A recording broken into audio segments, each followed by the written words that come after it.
gentlemen, the Vin Cigar Show.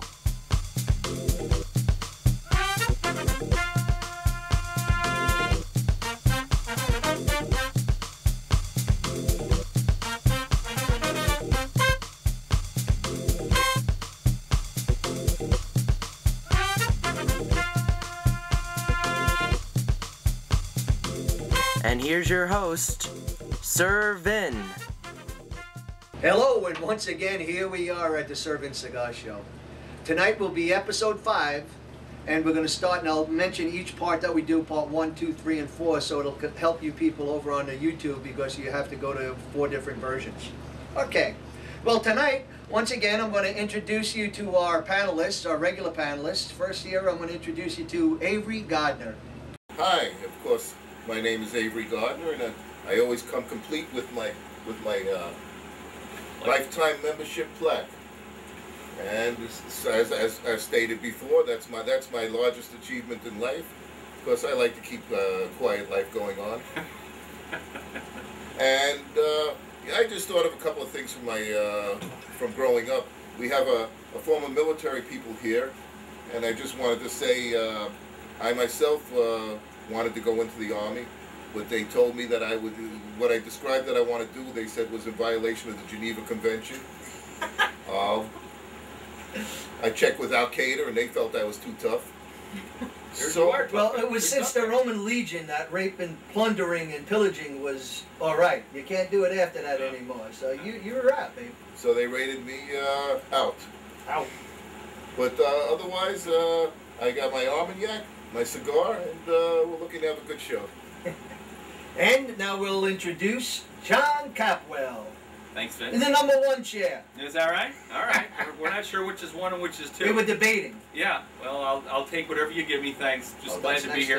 And I'm excited tonight because one of the cigars we're rating is one I've been waiting to rate for a while. I had a great opportunity yesterday. I talked in one of the other episodes about cigar walks. Came home last night. Said to my son, let's go for a cigar walk. He said, no, I don't really feel like going out for a cigar walk. It's 32 degrees. And checked all the channels and saw there was nothing on ESPN and said, let's go for a cigar walk, Dad. got an extra hour in with him. This is upstate New York, 32. This is how I'm dressed. That's summer. That's summer weather. That's all I need for 32 degrees. Well, you're a tough guy. Tough guy. You are the tough guy.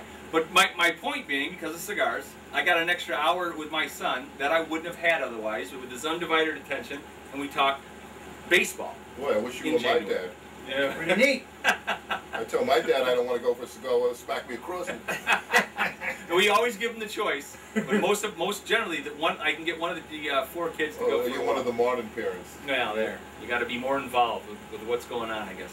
So I'm looking forward to a good show because we got a couple cigars here that rated very well, and can't wait to tell the folks about it. Good. Myself, this is Vinny. I'm Sir Vin of Vin Cigars. As we mentioned on each of the shows, been smoking about 30 years, going from obviously smoking stuff that looked like hard turds, all the way up to now what we're smoking is cigars that not only do I make and manufacture cigars, but we're having the enjoyment of rating cigars from around the world. We also pair them each show with different types of beverages, alcoholic beverages from around the world. We're starting out in our first few shows, though, from local beverages, and that's one of the reasons why we pair it with the Black Bear Winery that you've heard about each of the times.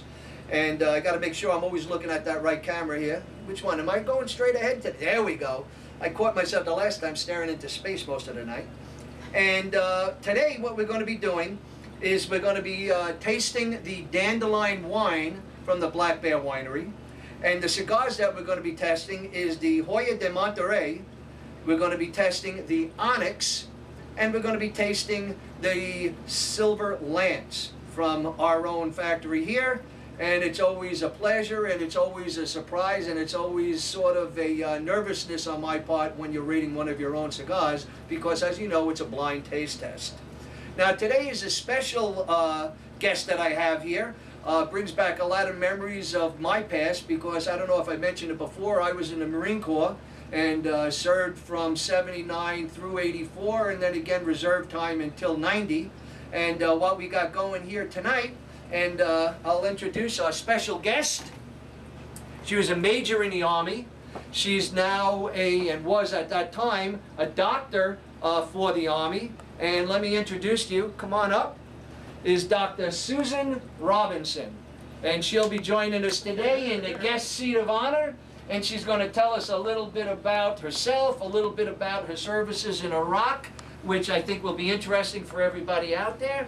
And also, which is kind of neat, there's 2 weeks in a row with women, except Susan here is not a novice, but more of an experienced cigar smoker. So ladies, it's up to you. You got to call in and you can get on the Serving Cigar Show too and talk about your background and past. Okay, why don't you tell us a little bit about yourself? Let me move my stuff out of your way. Okay. There you go. Well, basically, a woman in the Army tries to usually fit in. And as we are only about 10% of the military, or it's actually a growing group, it's good to try to understand what the guys are doing. So, when I was deployed to Iraq, I would occasionally go out on a patrol with the guys to see what they went through. And I found out that one of the things that they would do at the end was they would always have the When the Fat Lady Sings cigar. And it was all about survival. Once you got done, you wanted to celebrate. So we'd sit outside in our lawn chairs and sometimes watch rockets or firefights outside the wall, and we'd have cigars. And I found that I really enjoyed it. And that's one of the things that we keep trying to bring people that are non-cigar smokers and those that are against cigars in general, that it's so much different than cigarettes. I mean, did you, when you had your little groups, was there cigarette people hanging out doing the same thing, or was it different? I mean, the cigarette smokers just tried to squeeze them in whenever they could, and the cigar smokers actually made an event out of it. Oh, it was much more of an event, yeah. The cigarette smokers would basically smoke their cigars, their cigarettes, just when they had a break. It wasn't an event at all. But the cigars, word would spread, the unit would say, all right, we're all meeting in this one area. We'd sit in a circle, enjoy the cigars, and just have a good time, talking and joking. Does the Army have an event like we have in the Marine Corps, what's called the Marine Corps birthday, which is November 10th? And every single birthday that we had, we'd have, parade the beef, which would be a giant steak. Then at the end of the meal, there'd be what's called bring in the light, or the smoking lamp is lit, and it actually was an old lantern that everyone would light their cigars with. And cigars were actually a part of the tradition there. Is there something like that in the Army? Not quite as formal. We would have events, dining-ins, where it would just be the military people, no spouses were allowed. And we'd have the nice dinner and jokes.